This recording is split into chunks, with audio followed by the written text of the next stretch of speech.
தமிழ் சினிமாவில் காமெடி உலகில் தனி முத்திரை பதித்தவர்தான் வடிவேலு. வைகை புயல் வடிவேலு. தன் body language, timing, dialogue delivery இதெல்லாம் கொண்டு மக்களின் மனதில் நீங்கா இடம் பிடித்தவர். காமெடியை தாண்டி சில படங்களில் ஹீரோவாகவும் நடித்தார். அதோடு அரசியல் பிரச்சாரங்களிலும் தீவிரமாக ஈடுபட்டார். சமீபத்தில் நடந்த தேர்தலிலும் கூட திராவிட முன்னேற்ற கழகத்திற்கு ஆதரவாக இருந்தார். இந்நிலையில் நடிகர் தியாகு ஒரு அதிர்ச்சியான சம்பவத்தை பகிர்ந்துள்ளார்.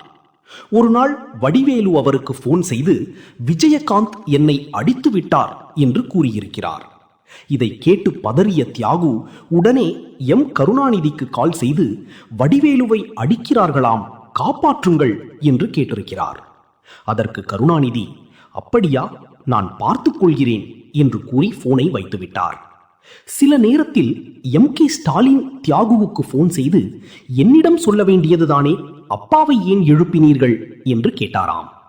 அதற்கு பிறகு வடிவேலு மீண்டும் தியாகுவிடம் தொடர்பு கொண்டு என்னை கட்சியில் சேர சொல்லுகிறார்கள் என்று கூறியிருக்கிறார். அதற்கு தியாகு, நீ ஒரு படத்திற்கு 2 கோடி சம்பளம் வாங்குற, அரசியலுக்கு போக வேண்டாம் என்று அறிவுறுத்தி இருந்தாலும் அவர் கட்சியில் சேர்ந்து விட்டார். மேலும் ஒரு சுவாரஸ்ய விஷயம், சின்ன கவுண்டர் படத்தில் வடிவேலு விஜயகாந்துக்கு குடைபிடித்து செல்லும் ரோலில் நடித்தார். அதற்காக அவருக்கு ஒரு நாளைக்கு வெறும் ரூபாய் 250 தான் சம்பளம் கிடைத்ததாம். இதனை குறிப்பிட்டு தியாகு, என்னதான் உயர்ந்தாலும் பழையதை மறக்கக்கூடாது, அதை மறப்பவன் துரோகிக்கு சமம் என்று தெரிவித்துள்ளார்.